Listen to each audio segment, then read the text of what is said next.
The first words of Act 1, Scene 4 of Richard II are, "We did observe." And so Richard II tells us that he observed things, he saw things. And literally, that's true. He witnessed things with his eyes. But what we see in this scene is that he didn't observe in any deeper way. That he saw things with his eyes, but he didn't really take in important information. Those three words, "we did observe," remind me of a passage in Shakespeare's play King Lear, where the character Gloucester, after having his eyes ripped out, is asked by another character if that character can help Gloucester along his way. And Gloucester responds, "I have no way, and therefore want no eyes. I stumbled when I saw." What Gloucester is saying is that when I had eyes, I didn't see the truth of things. I didn't see how I myself was creating a disaster for myself. And we can see the same thing in Richard II. He says, "We," speaking of himself in that first person plural, "we did observe, I did observe." But in a deeper sense, Richard II did not observe, he did not see. Act 1, Scene 3 ends with Bolingbroke leaving England, going into exile for 6 years. The next scene opens with Richard II saying simply, "We did observe," and then turning to his cousin Ummeral and asking, "How far brought you High Hereford on his way?" In other words, how far did you go with Bolingbroke as Bolingbroke was making his way to leave England? And Ummeral responds, "I brought High Hereford, if you call him so, but to the next highway, and there I left him." And the discussion goes on a bit, and Ummeral indicates that he was not particularly moved by Bolingbroke's leaving. Richard II responds that Bolingbroke was his cousin, and so he says to Ummeral, his cousin, "Bolingbroke is our cousin. But then goes on to say, "'Tis doubt when time shall call him home from banishment, whether our kinsmen come to see his friends." In other words, when Bolingbroke comes back from his 6 years of exile, will he come to see you and me?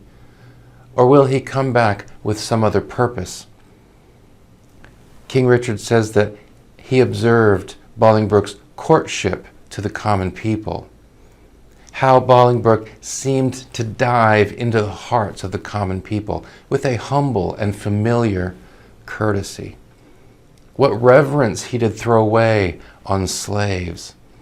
Bolingbroke treating ordinary people with a sense of kindness and courtesy and decency, wooing poor craftsmen with the craft of smiles. Off goes Bolingbroke's bonnet, off goes his hat, to an oyster wench, a woman who sells oysters, someone who's common, someone who's poor. But Bolingbroke, this person of great status and power, is taking off his hat in a show of respect to her. A brace of draymen bid God speed him well. Common people are bidding Bolingbroke well as he goes into exile. And Bolingbroke responds with thanks and calls the common people his loving friends. As were our England in reversion his, as if Bolingbroke were the King of England, and he our subjects' next degree in hope. In other words, Richard fears that the common people have in their hearts the hope that Bolingbroke can be king. So we see that Richard II is afraid of Bolingbroke. We see that Richard II, at the very least, is worried about Bolingbroke. Bolingbroke is in the hearts of the common people. The common people love Bolingbroke.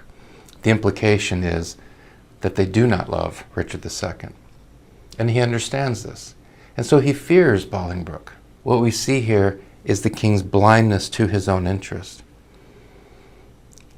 A good leader who has a strong sense of self will look at those who work for him, who are competent, who are gifted, who are capable, and he will want to put those abilities to work for the good of the common project, whatever that common project is. In this case, Richard II could say to himself, oh, Bolingbroke has certain gifts.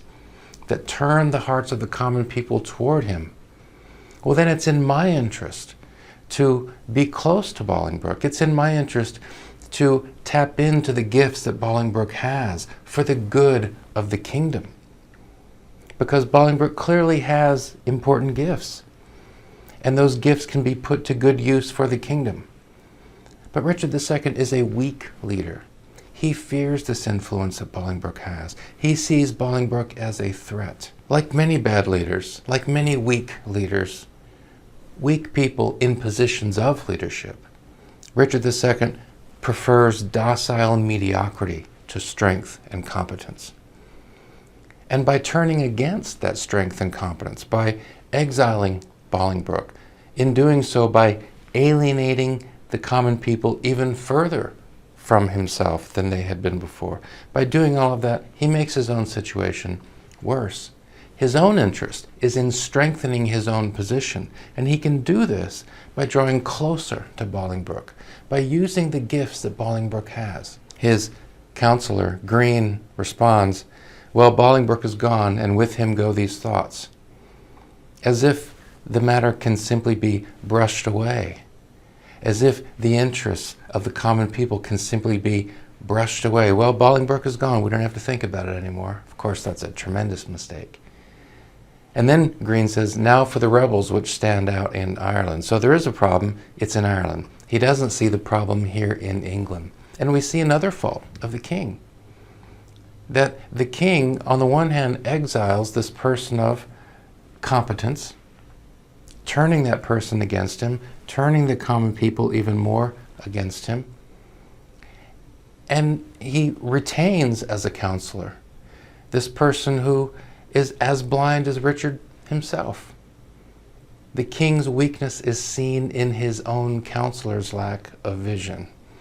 A weak leader surrounding himself with other weak people. A weak person in a position of leadership surrounding himself with other weak, visionless people. And so we see that Green sees a distant problem and he misses a near one. Now for the rebels which stand out in Ireland. So we see the distant problem, but we don't see the brewing problem at hand. It's easy to see a distant problem. It's hard to see a closer one. It's easy to see problems in others. It's hard to see problems in ourselves. Richard says, "We will ourself in person to this war." So Richard says, "Oh, I'm going to go take care of that problem in Ireland." But what about the problem at home that Richard himself is creating? He doesn't even see it. In fact, he's going to go on to tell us that he's going to make it worse. He needs to raise money for this war in Ireland. He says, let's farm our royal realm. Let's confiscate the wealth of the people and use that wealth to pay for this war in Ireland.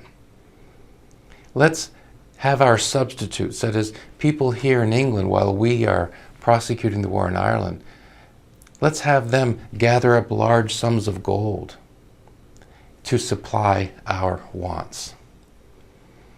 Now, Richard II, the play is historical fiction. There was a historical Richard II, and there are historical sources that Shakespeare relied on. And in these discussions, we're not paying a lot of attention to that. We are looking at Richard II primarily as a work reflecting on human psychology, on human motivation, on leadership and leadership failure. But it is important to note at this point what an English historian named Holinshed says. And Holinshed says, "Great grudge and murmuring rose among the people." And so Richard sees that there's a problem in Ireland. I need to go take care of that problem in Ireland. And what he's going to do on the path to taking care of that problem in Ireland is make his own problem at home worse. He can see the distant problem. He'll respond to the distant problem. He doesn't see the problem that he is creating all around him. At the end of this short scene, Richard II is told that old John of Gaunt is very sick. Richard II asks where he is. His counselor responds he's at Ely House. And Richard II says, now put it, God, in the physician's mind to help him to his grave immediately. In other words, oh, I hope John of Gaunt will die quickly. The lining of his coffers shall make coats to deck our soldiers for these Irish wars. I hope John of Gaunt dies quickly so that I can confiscate his wealth and use that wealth to pay for my war in Ireland. Not pausing to think, who will I alienate in the process of doing this? And then he says to those with him, come, let's go visit John of Gaunt. Pray God we may make haste and come too late. In other words, I hope he's dead by the time we arrive at Ely House, where he is. So Richard II says, we did observe.